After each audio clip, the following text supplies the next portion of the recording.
안녕하세요. 군사돋보기입니다. 날이 갈수록 미사일 도발은 물론 무인기 도발에 핵실험을 추진하거나 핵무기 고도화를 추진하는 북한, 그리고 대만을 점령하는 것에 그치지 않고 태평양의 패권을 장악해 장기적으로 여러 아시아 국가의 물류 활동을 통제하려 들 위험을 가지고 있는 중국의 위협이 갈수록 심해지고 있는데요. 최근 사례에서도 볼 수 있듯이 중국 해군의 항모 전단은 이제 세계 최강 미 해군의 항모 전단마저 두려워하지 않고 있으며, 중국과 미국의 항모 전단이 각각 같은 해역에서 훈련을 진행함에 따라 이후 실제 서로 간의 군사적 충돌이 발생할 위험이 점점 더 커지고 있습니다. 이처럼 중국과 북한 모두가 전 세계 심각한 위협으로 떠오르고 있기 때문일까요? 최근 1월 12일 마이클 길데이 미국 해군 참모총장은 한미 연구소가 주최한 온라인 포럼을 통해 이제는 미 해군 함정들이 중국과 북한을 동시에 견제하기 위해 서해 진출을 고려하고 있다는 것을 알렸습니다. 게다가 그는 서해에 일본의 요코스카 미군 기지와 같은 미 해군 함정들을 위한 모항을 설치하는 것에 대한 의견을 밝혀 엄청난 파장을 일으키고 있는데요. 좀 더 자세한 사항 알아보겠습니다. 전문가는 아니지만 해당 분야의 정보를 조사 정리했습니다. 본의 아니게 틀린 부분이 있을 수 있다는 점 양해해 주시면 감사하겠습니다. 세계 최강의 전력으로 여겨지는 미 해군의 함정들은 지난 2020년 11월 연평도 포격전이 발생한 이후 서해에서 훈련을 진행한 바 있는데요. 하지만 서해는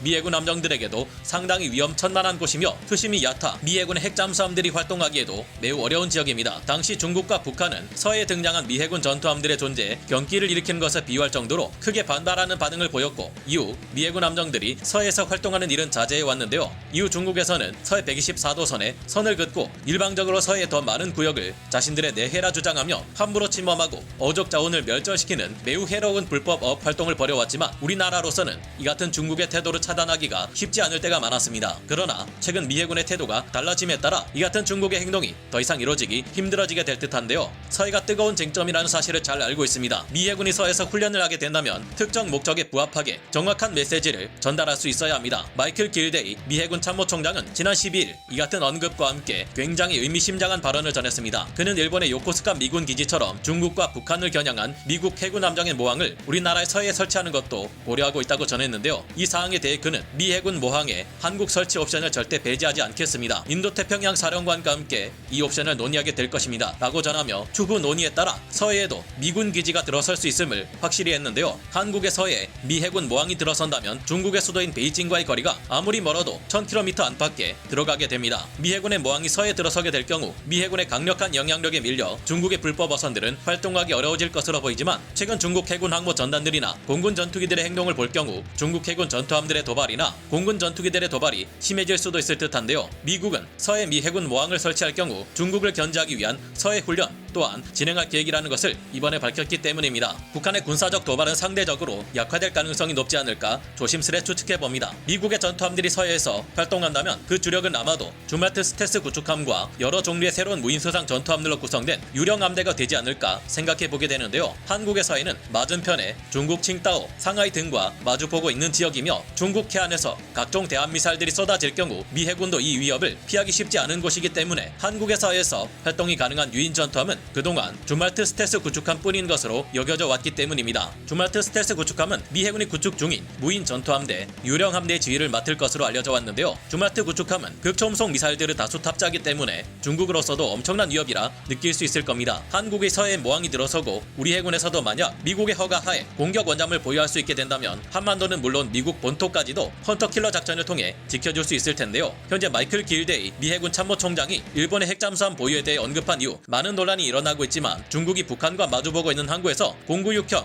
전략 원잠을 출항시키고 이들이 사거리 12,000km의 쥐랑3 SLBM을 수중에서 발사한다면 이를 막기 위한 수단으로서는 한국의 공격 원잠이 더 제격일 겁니다. 그런 만큼 일본보다는 우리 한국이 공격 원잠을 보유하고 운용하는 것이 한국과 미국 모두의 안전을 지키기 위해 더 나은 선택이 아닐까 생각해봅니다. 오늘 군사 돋보기 여기서 마치고요. 다음 시간에 다시 돌아오겠습니다. 감사합니다. 영상을 재밌게 보셨다면 구독, 좋아요, 알림 설정 부탁드리겠습니다.